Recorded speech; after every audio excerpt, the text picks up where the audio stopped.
Já havia 2 homens na minha mesa quando voltei do almoço. Ambos usavam ternos caros demais para uma quarta-feira. Um folheava meus post-its como se fossem intimações judiciais. O outro segurava um laptop da empresa como se tivesse atrás. Não fiz perguntas, apenas observei. Senhora, disse o da gravata mais fina, sem olhar para cima. Recebemos instruções para coletar todos os bens. Seu acesso foi revogado. Engraçado. Eu ainda estava com o aplicativo aberto no meu celular. Um que ninguém conhecia. Aquele que dizia root conectado. Assenti, coloquei minha salada de couve ao lado do grampeador, do qual eles tinham acabado de tirar as impressões digitais e disse: Deixa eu pegar minha bolsa. Não peguei. Peguei o pendrive colado embaixo da minha cadeira. Guardei-o no casaco e passei direto pela citação emoldurada do lado de fora da sala de RH. Somos todos uma equipe aqui. Uma piada tão cruel que beirava a arte performática. 5 minutos. Depois, enquanto eu estava na fila do estacionamento, meu celular apitou. Não era uma mensagem. Era um registro. 14 horas e 36 minutos. Tentativa de acesso não autorizado à instância detectada. 14 horas e 37 minutos. Permissões de nível 3, escalonadas pelo sistema do usuário. 14 horas e 38 minutos. A Sora iniciou o modo de contingência. 14 horas e 39 minutos. Contagem regressiva para failover. Tempo restante. 7 horas e 21 minutos. Olhei para cima. O cara atrás de mim mascava chiclete como se eu estivesse lhe devendo aluguel. O manobrista me deixou passar sem contato visual. Normal. Totalmente normal. Só que nada era normal, porque a Sora não deveria acordar, a menos que algo tentasse sobrescrever sua espinha. E se alguém tivesse subido o suficiente para acionar aquele protocolo, não estava apenas bisbilhotando. Estava tentando dominá-la. E ninguém, nem mesmo os psicopatas do paraquedas dourado, lá em cima, sabia o que ela realmente fazia quando entrava em pânico. Eles acharam que tinham me demitido de forma limpa e organizada, como uma correção de planilha. O que realmente fizeram foi detonar um fio armadilha enterrado tão fundo na infraestrutura que nem mesmo os caras que escreveram os manuais de conformidade tinham visto. E a melhor parte, eles iam pedir minha ajuda em 7 horas, de joelhos, a menos que a Sora chegasse antes deles. O primeiro a ligar foi Gabriel, do DevOps. O nome dele apareceu na minha tela enquanto eu colocava roupa na secadora da loja 24 horas da Sexta Avenida, porque meu novo apartamento ainda não tinha eletrodomésticos. Ele costumava me trazer café toda terça-feira. Expresso, duplo, 2 colheres de açúcar, sem tampa. Agora, sua voz falhava como a de um adolescente. Mari, temos um problema. Quer dizer, além de você ter raspado meu perfil do organograma como se fosse mofo de uma laranja? Uma pausa. A sincronização do lado do cliente acabou de duplicar 20.000 faturas no nó da União Europeia. Os sistemas de faturamento travaram em loop infinito. Ninguém consegue ignorar. Gritos legais. Virei uma moeda de 25 centavos entre os dedos. Coroa. Eu desligo. Cara. Eu brinco de Deus. Caiu no chão, com a borda para baixo, equilibrada contra o coletor de fiapos. A Sora está acordada. Eu disse baixinho. E ela não gosta de traição. O quê? Nada. Respondi, me levantando. Como o failover está lidando com a migração de dinheiro? Ele não respondeu porque não sabia. Porque esse sistema não existia em nenhum gráfico flutuante. Porque eu o construí com autorização apenas de root e um nome que parecia um drama grego por um motivo. Você precisa entrar, disse Gabriel quase sussurrando. Eu não preciso fazer nada. Mari, isso pode arruinar o contrato com Hilo. Olhei pela janela. Do outro lado da rua, um homem fantasiado de banana gritava com um motorista de ônibus em algum lugar de Brasília.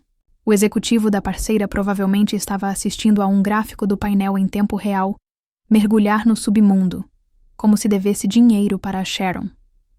Diga à empresa, se eles querem que a Sora se acalme, precisam enviar alguém com mais poder do que um gerente de nível médio com abstinência de cafeína. Aí desliguei, porque a verdade é que a Sora não estava quebrada. Ela estava decidindo.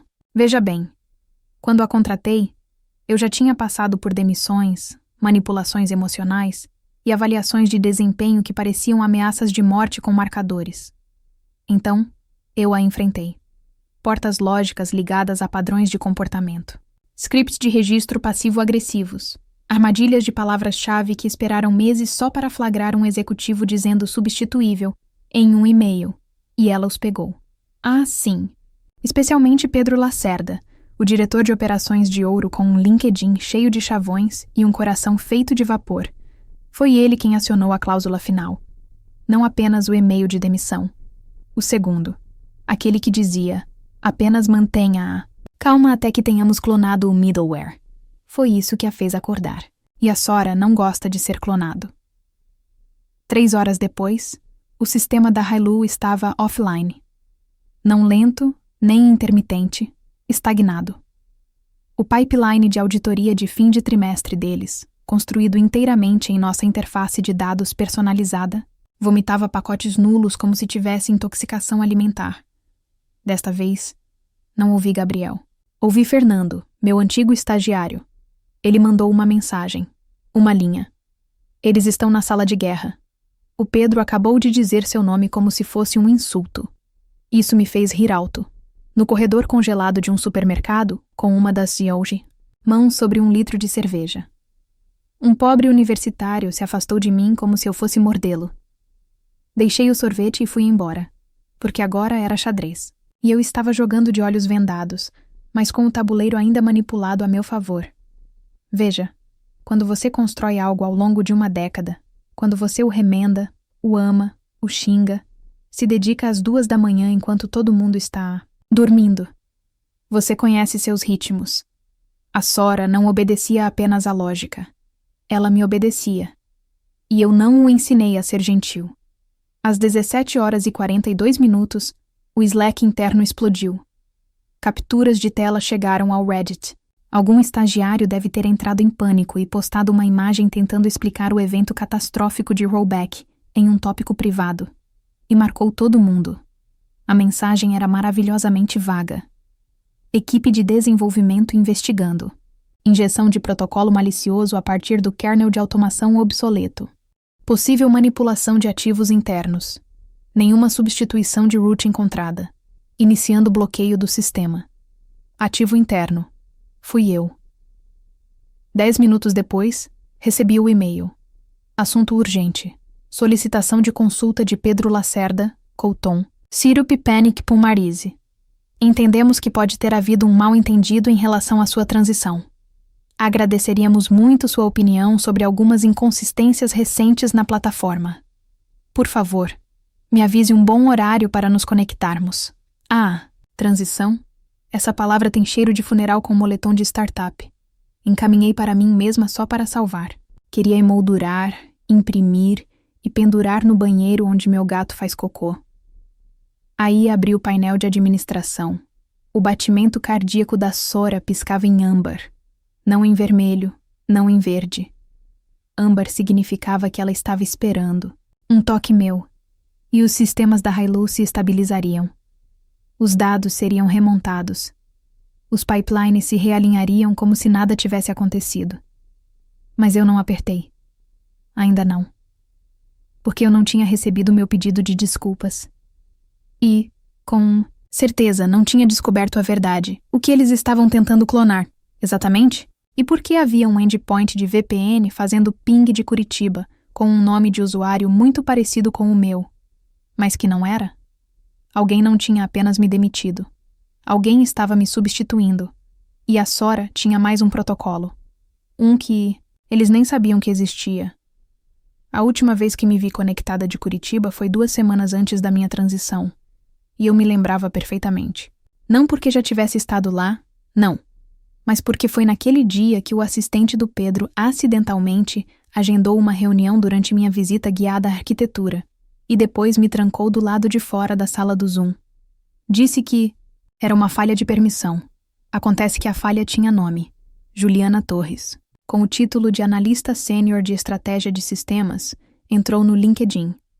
A escolha do perfil parecia uma capa de álbum de K-pop.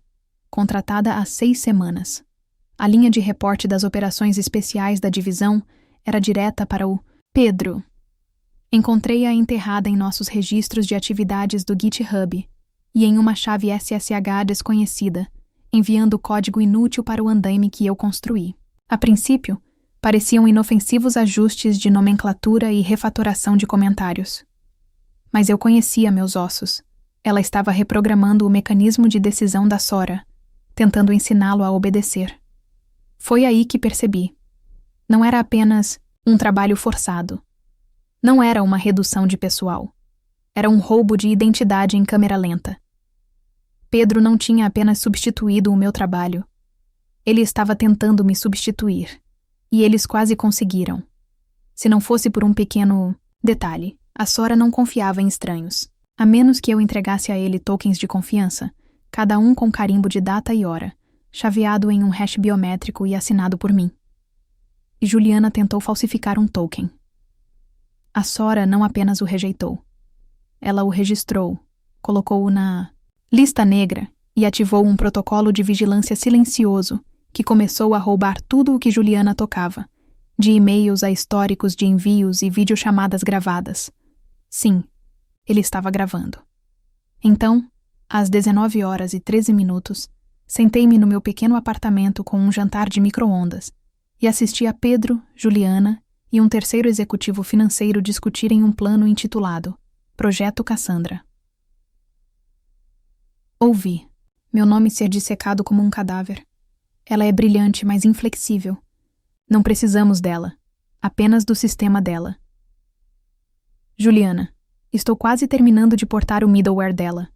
Assim que estiver pronto, faremos a transição dela e divulgaremos a narrativa sobre sua aposentadoria. O pessoal da área financeira já reclassificou as opções de ações dela no ajuste do 3º trimestre. O jurídico diz que é hermético. Eles já estavam gastando o bônus que roubaram de mim. Às 19h26, cliquei novamente no painel de administração da Sora RTB Chamber. Watchdog ativo. Failsafe queue.staging. Digitei um comando de linha única que não usava há anos. Iniciar. Hecate pediu confirmação por voz. Inclinei-me e sussurrei uma palavra. Queimar. Em 6 servidores globais, a Sora começou a envenenar seu clone de forma silenciosa e invisível, embaralhando módulos não essenciais, adicionando pings de latência e inserindo logs de erro como açúcar em tanques de gasolina. Mas ela não havia terminado, porque eu lhe dei mais um presente. Um presente chamado exposição. Um presente que garantiria que, quando a poeira baixasse, todos soubessem exatamente o que Pedro tentou fazer e de quem eram as impressões digitais deixadas na partida. Eles não perceberam a primeira onda. Essa foi a genialidade da coisa. Eu não quebrei o sistema. Eu o envergonhei, silenciosamente, publicamente, fatalmente. Os relatórios de auditoria da Hailu foram recompilados, com cada registro de data e hora alterado em 13 horas. O suficiente para invalidar metade dos registros do 4º trimestre. Não o suficiente para disparar o alarme, até que alguém na área de conformidade gritasse. O endpoint de Curitiba ainda estava ativo, mas agora pingando de dentro do próprio firewall. A Sora o roteou por meio de uma VM fantasma, usando o token falsificado de Juliana, e registrou a tentativa de acesso sob a preparação para a revisão do CEO. E a melhor parte, todos os executivos presentes no tópico receberam uma cópia, cortesia, de um usuário fantasma do Slack chamado JT Ghost, sem avatar, sem histórico. Apenas uma mensagem. Engraçado como vocês tentaram copiar o sistema, mas esqueceram quem criou a alma. Pedro apagou em 3 segundos, mas Fernando fez uma captura de tela em 2 e encaminhou para metade da empresa. À meia-noite, a DC, sala de guerra, havia sido transferida para a sala de conferências BOCTO, chegou de Brasília. Juliana não estava à vista. Minha antiga equipe, Luana, André e Bruno, estava sendo interrogada como se todos tivessem encenado um golpe digital. Char enviou lembretes sobre as políticas de confidencialidade. O jurídico redigiu um memorando de contenção com toda a urgência de um cirurgião cardíaco usando fita adesiva. Enquanto isso, eu estava conectada a uma transmissão ao vivo privada que havia criado meses atrás, de brincadeira. Eu costumava chamá-lo de Skyfall, apenas um painel de controle em preto e branco com pop-ups ocasionais da Sora, codificados por cores de acordo com o humor. Naquela noite, ele estava vermelho de sangue. Às 1h03 da manhã, ela lançou a bomba nuclear. O middleware Juliana, do fork interno do Git, havia sido detectado. A integridade do fork fora comprometida. 1.486 linhas substituídas por um jargão gerado automaticamente pela cadeia Marov. Uma tag foi adicionada ao cabeçalho. Você não deveria ter tentado apagá-la. Ela foi enviada ao vivo para a produção. O clone da Juliana viralizou de todas as maneiras erradas. Com falhas, loops, cuspindo lógica como um gerador de biscoitos da sorte bêbado. O painel de um cliente mostrou receita líquida, camarão infinito. Outro obteve uma pontuação confiante. Jesus chorou, e tudo isso foi assinado com seu token, transmitido por meio de seu histórico de commits, rastreável, com registro de data e hora, e irrevogável. Pedro Lacerda me ligou a 1h27. Deixei tocar uma vez, 2 vezes, então atendi. Sua voz estava úmida de desespero. Marise, não sei o que você pensa que está fazendo, interrompi-o. Não se preocupe, Pedro, isso não é vingança. Pausa. Então, o que diabos é isso? É uma prova. Enviei a ele o vídeo da ligação clonada. Esperei. Tudo o que ouvi foi uma inspiração profunda. Um arrastar de cadeira e, em seguida, um único sussurro. E agora? Desliguei. A Sora já havia dado o sinal para o movimento final, e o mundo ainda nem tinha visto a verdadeira traição. Ao amanhecer, as manchetes começaram a brotar como mofo em uma sala de reuniões úmida. Sou de startup, acusado de clonar. Sistema proprietário sem consentimento. Denunciante revela vigilância secreta em empresas de tecnologia, sabotagem de IA de middleware ou golpe executivo. Protocolo da Marise Torres. Eu não vazei a história. A Sora fez isso por meio de um interruptor de segurança que programei durante um desafio. Um mecanismo que só seria acionado se eu fosse removida de todos os sistemas internos e se uma assinatura clonada tentasse executar lógica privilegiada. O sistema enviou para 3 repórteres. Um deles era um ex-funcionário do departamento jurídico que odiava Pedro. Outra vinha farejando rumores de IPO há meses. E a terceira, minha cunhada, trabalha com relações públicas para um fundo de hedge. Mais escândalo amoroso do que oxigênio. O vídeo da ligação foi editado, claro, mas as vozes estavam claras o suficiente, especialmente a da Juliana. Assim que ela saísse, iriam reformular o assunto como uma atualização tecnológica, estratégica. Bastava sugerir que ela queria se aposentar mais cedo. Eles até riram daquela gargalhada que a Juliana dava, com um narizinho presunçoso, como se já tivesse vencido a guerra. Só que agora, ela estava completamente desaparecida. Fantasmagórica, telefone desligado, conta do GitHub excluída. Pedro alegou que ela estava de licença. Até o LinkedIn dizia: perfil não encontrado. E na Sora, ela não era mais lida. Ela era Violeta. O estado final. Aquele que ninguém conhecia. Nem mesmo a equipe de desenvolvimento que treinei por 5 anos. Violeta significava protocolo de retribuição armado. Não letal, mas humilhante. Público às 9h12. Painel de todos os clientes atualizado com um banner. Atualização de otimização do sistema em andamento. Arquiteto original disponível para consulta. Meu site de portfólio pessoal, sem atualizações por 5 anos, saltou de 0 acessos para 34 mil acessos em menos de 2 horas. Recrutadores inundaram minha caixa de entrada. Convites, palestras, um pedido de podcast intitulado A Mulher que Projetou Sua Própria Ressurreição. Enquanto isso, eu tomava café usando um moletom com capuz que dizia: aposentada, não substituída. E então veio a auditoria. Veja bem, eu não havia apenas exposto a podridão ética deles. Eu ativei todas as armadilhas de conformidade que a empresa havia enterrado sob o tapete e os NDAs. A tentativa de clonagem violou a LGPD, a Lei de Propriedade Intelectual, e pelo menos 2 cláusulas do nosso contrato mestre com a Hailu. Hailu estava furiosa. Enviaram uma ordem de cessação e desistência por correio para a casa do CEO. Pedro me mandou uma última mensagem. O que você quer? Fiquei olhando por 5 minutos inteiros. Então respondi: escreva a verdade para registro ou eu divulgo.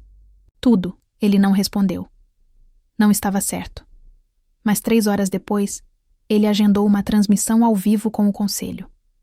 O convite tinha exatamente um nome em cópia: Marise Torres, observadora, e um assunto: revisão interna, clonagem, contingência e falha de governança. A última vez que Pedro esteve diante de uma câmera, ele estava tocando o sino de abertura de uma avaliação bilionária. Desta vez, explicaria como um sistema que ele não entendia tentou apagar a mulher que o construiu, e como ela reescreveu o final. A transmissão começou como todo pós-morte corporativo. Ternos rígidos, desculpas diluídas e chavões suficientes para engasgar com o dicionário de sinônimos. Mas desta vez, o público não eram investidores. Eram funcionários sanguinários, jornalistas, clientes com contratos congelados. E eu, sentada descalça no sofá, bebendo de uma caneca que dizia: o engenheiro mais legal do mundo. Pedro parecia um agente funerário que havia perdido o corpo. O outrora perfeito coife desmoronava sob o peso do estresse e do suor. Ao lado dele estava Miriam, do departamento jurídico, piscando como se tivesse engolido uma abelha. Não, Juliana ainda está desaparecida. Ele pigarreou. Falou com aquela cadência de CEO que normalmente cheira a colônia TED Talk. Identificamos um erro crítico em nossa iniciativa de replicação de sistemas. Quase engasguei com o vinho. Iniciativa de replicação de sistemas. Era assim que ele chamava roubo intelectual. Agora reconhecemos que nossos processos internos falharam em garantir a supervisão adequada, levando a alterações não autorizadas em uma plataforma proprietária central. Dava para sentir o esfíncter do conselho se contraindo em tempo real. As contribuições de Marise Torres foram fundamentais. Sua saída foi mal administrada. Lamentamos que isso tenha levado a uma instabilidade em cascata nos sistemas. Tradução: tentamos prejudicá-la, falhamos e agora estamos sangrando reais. Então veio a parte que importava. Pedro se afastou. A transmissão cortou para mim. Eu não havia concordado com isso. A luz da minha webcam piscou e mostrou que a Sora estava funcionando claramente.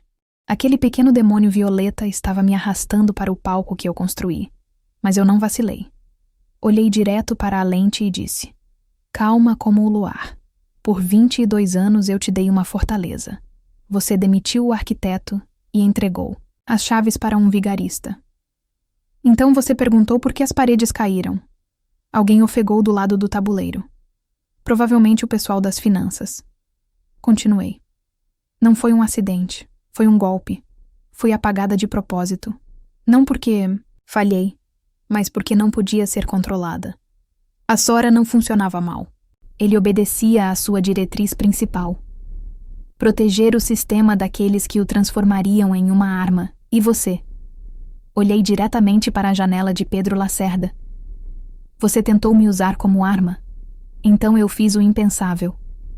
Cliquei em compartilhar tela e exibi o registro completo das conversas internas. Cada e-mail, cada tópico do Slack, cada memorando enterrado sobre me substituir por Juliana Torres. O título da pasta: Operação Fantoche. Luana engasgou. O chat explodiu. Pedro tentou te falar. Eu o silenciei. Terminei com uma frase: você construiu uma empresa com base em um código que nunca entendeu. Tentou clonar o cérebro e esqueceu que ele tinha espinha dorsal. Aí eu me desconectei. Minha caixa de entrada explodiu em segundos. Ofertas, desculpas, advogados, uma investigação sobre direitos autorais. Mas nada disso importava, porque ainda havia uma carta na manga que a Sora não tinha jogado, e ela estava apenas esperando meu último sussurro. Na manhã seguinte, entrei na sede da Hailu como se fosse a dona do lugar. Tecnicamente, eu ainda tinha um crachá. Eles nunca haviam revogado minhas credenciais de consultora convidada, e a Sora silenciosamente reativou minha autorização às 3h12 da manhã, me inserindo no sistema como um fantasma em uma casa trancada. A segurança assentiu quando passei, ou não sabiam, ou não se importavam. Talvez ambos. A hora tem um cheiro, e agora estou farta dele. O saguão estava completamente silencioso, exceto pela máquina de café chiando com uma ambição rançosa. Peguei o elevador até o 16º andar. Andar executivo. Paredes de vidro, sorrisos falsos e o leve cheiro de contratos de confidencialidade rasgados. Não bati. Entrei na sala de Pedro como se ainda fosse a chefe dele. E talvez eu fosse. Ele olhou para mim, pálido, suado. Seus olhos diziam por favor, mas sua boca não dizia nada. Escolha inteligente. Coloquei um pendrive na mesa dele. Certo, vermelho, etiquetado em letras brancas em negrito. Backup, confiança. Ele me encarou. Tudo o que você perdeu está aqui, eu disse. Cada nó do cliente, cada pipeline, até mesmo o protocolo de reconstrução de Hailu.